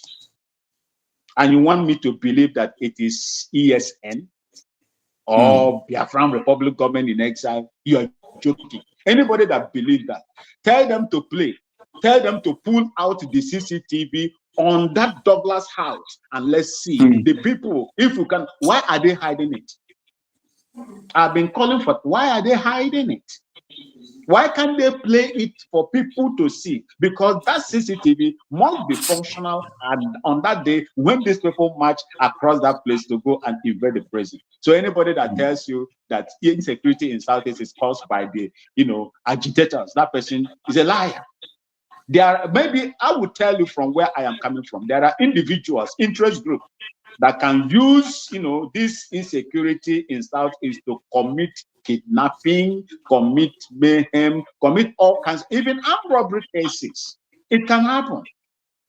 But I'm telling you that I don't believe that it is the agitators, that are causing the insecurity in Southeast. It is the politicians. It is the politicians one. It is the politicians two. It is the politicians. It is the politician 1 million times. Let them go and tell me that what I'm saying is not right. Thank you so much. Thank you so much, sir. We really appreciate you. Thank you so much. Before we usher Son of the Soil in, what you said is well confirmed. A lot of people saw what T.Y. Danjuma said, and this is what Hope Uzodinma said. To just confirm what you say about politicians sponsoring insecurity. The reason behind this, I told you times without number, in Imo State, some of the cases of banditry here are politically contrived. Some are the real attacks by bandits. So I think that the kind of politics with bitterness that is going on in the state and some part of this region should really be condemned. And that is why we have decided to embark on both kinetic and non-kinetic approach. Is there any reason, perhaps IG or yourself as a government in Imo State discovered behind the direct assault on security agents or agencies or the Nigerian police force in Imo State? Any reason behind that? Why are they doing that? Well, it is not limited to Imo State alone. Of course, you can see the wave of banditry across the country today. There's banditry in the northern part of the country, banditry in the southern part of the country, banditry also in the eastern part of the country. But there are peculiarities state by state. Some of these crimes are being supported Recall that 2 years ago when this thing started in Imo State, when the bandits attack police stations, as they're leaving from the scene of crime, people will be clapping for them. People will be laughing with them. So the people took this thing as if it was a kind of entertainment. But incrementally, lives were lost. Incrementally, assets were destroyed. Incrementally, police stations were destroyed and burnt down. Individual homes. Some targeted politicians were also, their houses were burnt. So we took personal interest to begin to investigate the reason behind this. I told you times without number in Imo State, some of the cases of banditry here are politically contrived. Some are the real attacks by bandits. So I think that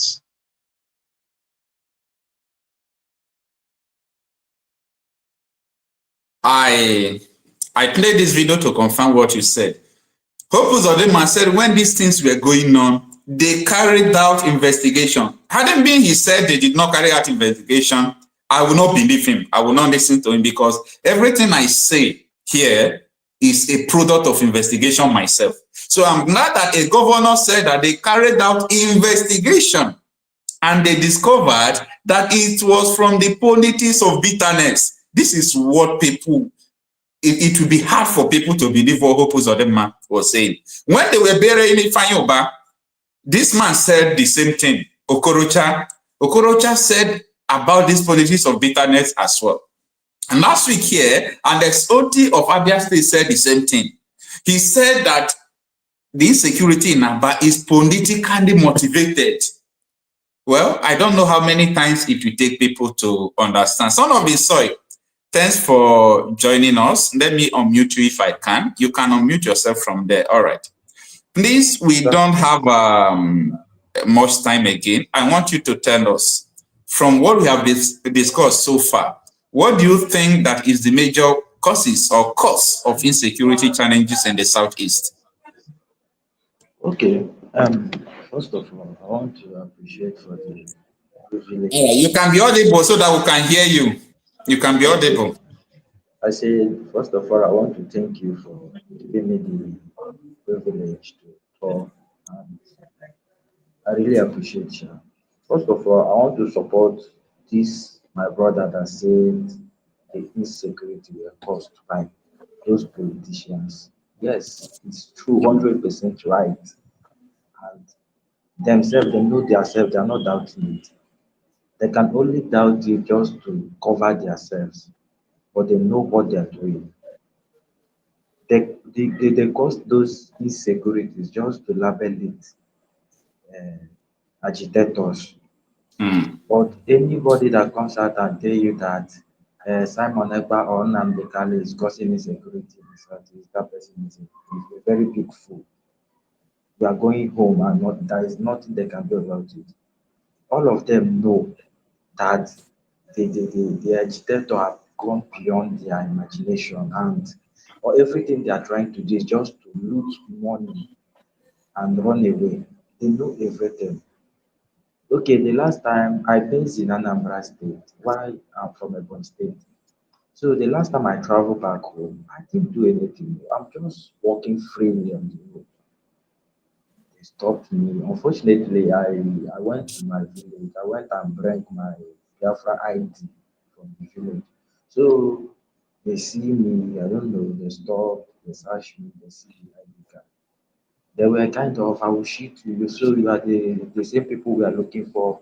You are part of those we are looking for. You are this one, this one, this one. So we will shoot you, and there's nothing they can do about this one. But the whole drama ends. They said I should. They later carried me to the ATM machine where I later withdraw 150,000 and give them before they leave me. But they later tear the ID card. They use scissors and cut it. So why are they doing all those things? They even carry me and enter police station where they show me one car. They say the man only have the Biafran flag in his car, and the man is in prison now over 5 years. The man has been in prison. Just because of Biafra flag they saw in his car. The man had been in prison for over 5 years and he cannot do anything. And he's not. They are not ready to release the man. But they asked me to bribe them because they know my mom. My mom is selling food beside the government house, that police station. That they know my mom and they know that when I was staying with my mom, that when I was selling food with my mom, that's why they want to do it because of my mom. I should give them money. They carry me with their motor to it where I will drop 150,000 and give them before they leave me and tear the ID card. That is criminality. So the insecurity in Southeast were caused by those politicians. All of them, they know it all. They cannot deny it. They're only doing that thing just to protect themselves. They're only running a selfish politician. They're selfish politicians. That's what they are. They only care for themselves and not the citizens. That It's is the so only thing unfortunate. they care for. This, Care for this is so themselves. unfortunate. Yes, they care for themselves and not the citizens. Where they will, okay, I was in Abakaliki when they called them that thieves are robbing one shop. They called them. Instead of them to go that place, they didn't go that place immediately after the thieves left. They went back there. If they see youth passing that place, they will grab youth and say the youth are part of them. They will grab youth and go and put it inside police station. They have been doing it not once, not twice. They even carry me once a day. Something you know nothing about. The day I'm coming back All from right. work. All right, 1 minute. The army officer X want to say something about what you are saying.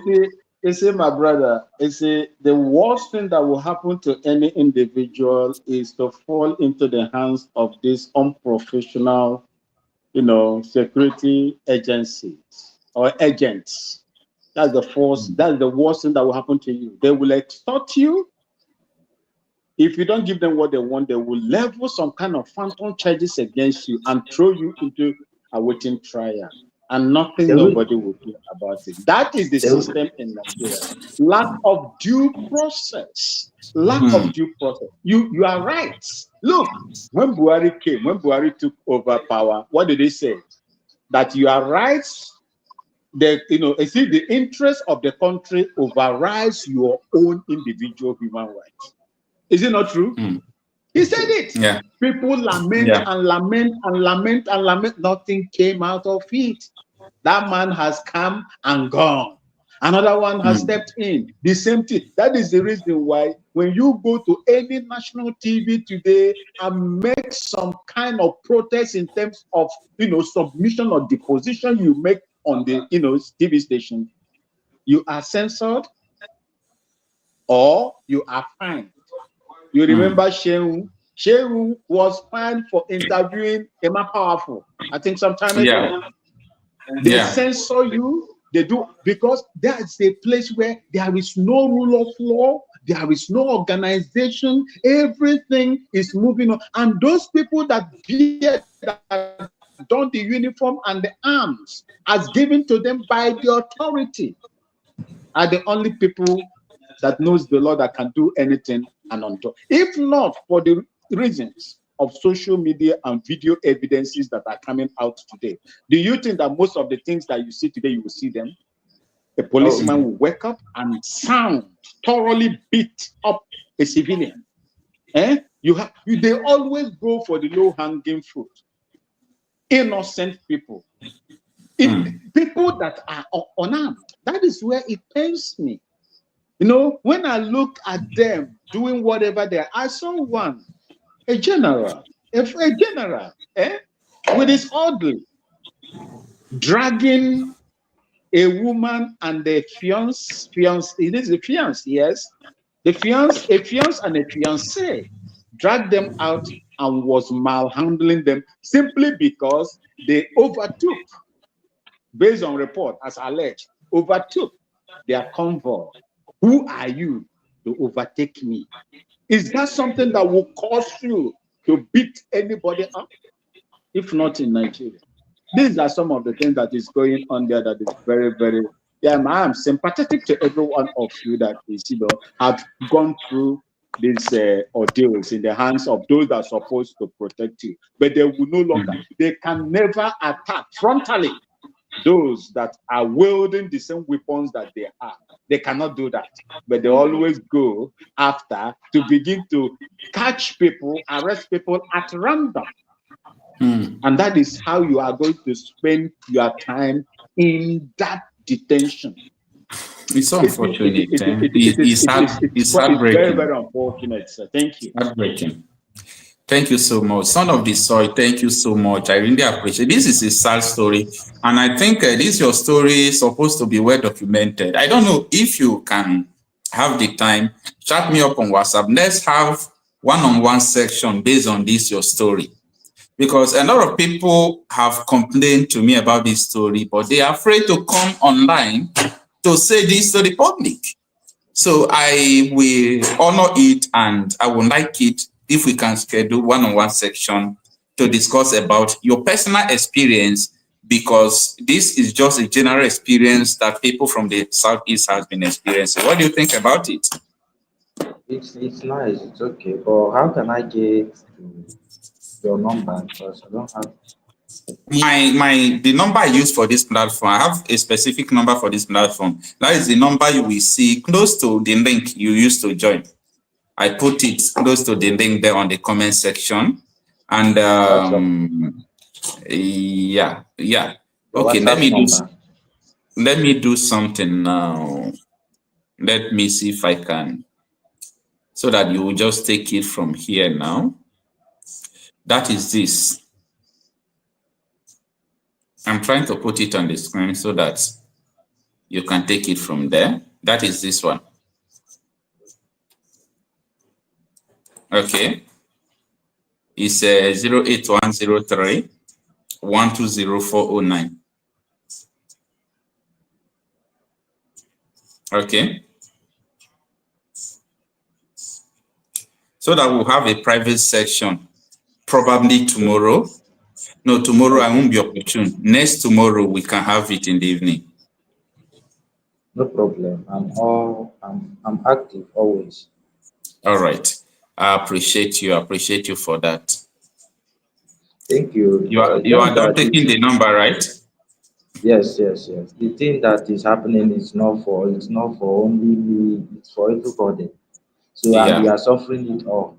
So it's paining me a lot. Not once, not twice. Where in a situation by which you will suffer and get money, buy clothes and wear, they will see you and they will grab you and say you are this one. What the hell? We are suffering. All right. Seriously. Okay. Our brother Harrison. Good morning, sir. Hello, Bros. Okocha. Good morning. I greet you. I greet everybody when they behind us. I don't know if I can render apologies. We also have another person on the screen, Solomon, but he's not showing his face. But anyway, you can just talk to us for a few minutes, because we have already exhausted our time, but I will give you a few minutes to talk to us. I been not very accomplished. I want to talk on the way in my mind. I'm not trying to encourage violence, but I listen one thing for me, because I've been listening to you for a very long time. I come from Spain, I come from Spain. I'm in Nigeria, from Edo State, e.g. from Uromis, to be precise, in Shaman. So my brother, if I see the way when this our politicians, I want to talk only about our politicians, to my mind or my opinion, as it they me. Because like say people when wicked, when they get mind, when they do good things, they're not in Nigeria again. What I use that mean? If soldiers or terrorists or people when say government they hold them, politicians they hold them. All these politicians, if we face their family, if I cannot feel issue, for example, I don't want to mention anybody's name. As a politician, one of the politicians will get 2 or 3 or 5 behind them when they say they don't feel they reach.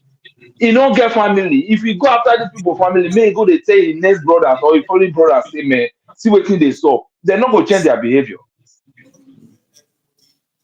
I believe that they will change their behavior. If we really, not be to they follow, to the face it within ourselves, me or they face you or they face me. When I know, so, okay, that man, when I don't feel rich, he get family, he get village where for come. I'll go look for a family for that village. If we worry that a village person, that's a family for that village, then he will go tell the following office member, say, see what happened to my family. They're not going to change their behavior. They go change. They go change. I believe that they will change. But not because not be for me to follow you when because you be innocent. I'll say somebody do me something, I can't follow you when they see they do. I'll put I leave people when they do me. People say when because it's there for you. I the one that does Henna, you carry gun, you go village, you go to keep people when they say now what you they suffer, then they suffer. Then why not go to the village? Go to the village when they say people when they punish you. Even though when you don't see a one on one, you must see somebody when relate to her. It's so bad, and that is the reason why we are saying that this has to stop. My opinion, not just also my opinion could have been say people when be say made they downtown, when they downtown, they really get the mind to they say they want to present. Leave people when they suffer the way they suffer. Look for the village of the people when they say that they punish you. Look, take your time, investigate, find out who relates with them, then reason with that person. They made the score reach where he did. Now scores now. The scores go reach where they go know, they go believe now. No, not like that. Okay. Now my mind, I talk. Oh. Yeah, it's okay. Thank you so much for your opinion, officer. You see, well done, Mr. Harrison. You see, our people where my mother comes from in Igbo land, they said, West, Okocha, you will bear me witness because also you will understand this proverb. Words will not stay in the stomach and be, and you determine whether it will be sweet or bitter. It is only when you speak it out that people will know whether it is sweet or bitter. You see what my brother said right now. You see, there comes a time in one's life, in someone's life, where you take drastic measures to protect your interest. And that, which is, for me to come here and begin to banter words with you, my friend, we are in the water. We are in the hot water, you and I. You and I are in the hot water. Why will I now go and be bantering words with you? My family are suffering simply because they don't have access to those corrupt systems. They are not near there. Your own is suffering simply because you don't have a say. Your people are not there. Man, no man. It is for them. God for them. You see, all for one and God for us all. All for themselves and God for us all. That is what they do. That is what they do. See, my brother, it is very, very shameful for anyone or someone like me to begin to banter words with you because I know how what you are passing through. You also feel me through what I am going through. So this is see, let me tell you what is going on. For a long time, the problem we have in the entire southern Nigeria, I call it the entire southern Nigeria, the old southern Nigeria, south, east, southwest, is unity. You people have never for one day come out and speak in one voice. What makes Nigeria what it is comes from your land. What makes Nigeria to be boastful today comes from your land. Now tell me, how many of you are benefiting from? I was in Bakassi Peninsula while I was fighting against the Cameroonians. My brother, is an eyesore. Where these people defecate is where they fetch water and drink. These are where the oil and gas is being mined, exploited. People are being exploited. Their natural resources are being exploited. And they themselves, their lives also are being exploited. If you people will come as one person and speak, there will be disagreement, yes. But agree for that just common thing that holds you and I together, which is life first. The resources you have in your land, then you see if Nigeria, and voice it out, you see if those people in Abuja that are collecting everything that comes from your land put it in one pot. Those that contribute, those that do not contribute will come and share. You that contribute, they will give you a tiny thing. Go and look at the allocation of Kano State and combine it with what they gave to Southwest and see if it is a good thing to be done against the people. See, let me tell you one thing before I round up. When the Fulani headers, armed headers, entered into a place they call Agogo in Ashanti region, they were paying people, they were laying people, they were laying, even old women, they lay on them. I'm telling you, they buy a lot of people, destroyed crops. It took only the intervention of an MP, a member of parliament, and the kings, the chiefs of that town, to send a petition that put a very hot fire under the anus of the president. And the president, the president did not even send the soldiers. It was the police. Not even the soldiers. It was the police. It was the police. And go and watch the video. The message was expressed and stunning. Go and do this and free those people. You have no right to use your private business to destroy another person's private business or even cost him or her his or her life. And we did that. Today, you can't see them anymore. You can't see them anymore because of the room that you people have given to them in Nigeria. That is why they are proving stubborn. And when they entered into your forest, to tell them to move away, they will tell you that you have no right to chase them away. They claim your land. And the more they sit there, the more they multiply, the more they bring in, and the more, once they begin to see themselves, they are having a considerable population, then they will challenge you and challenge your traditional stool. That is what is going on. Thank you so much. Exactly. Look, what you just said, and that was exactly what I was referring to. If you affected the member of their family, let the indigenous look for a member of their family, those men that is in the position to speak, that refuse to speak, that has the authority to say a word, that refuse, let it affect a member of their family. They will do something.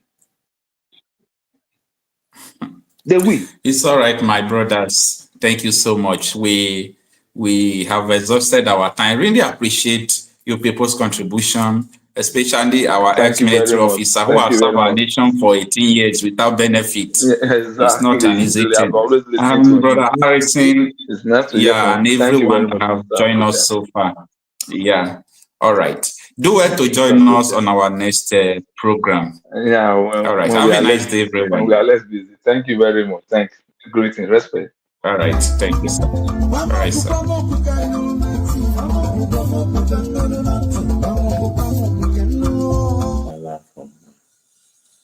Go further. How many million can you get life? Yes, sir. Mama kupa mo kukainu, mama kupa mo kuchangana,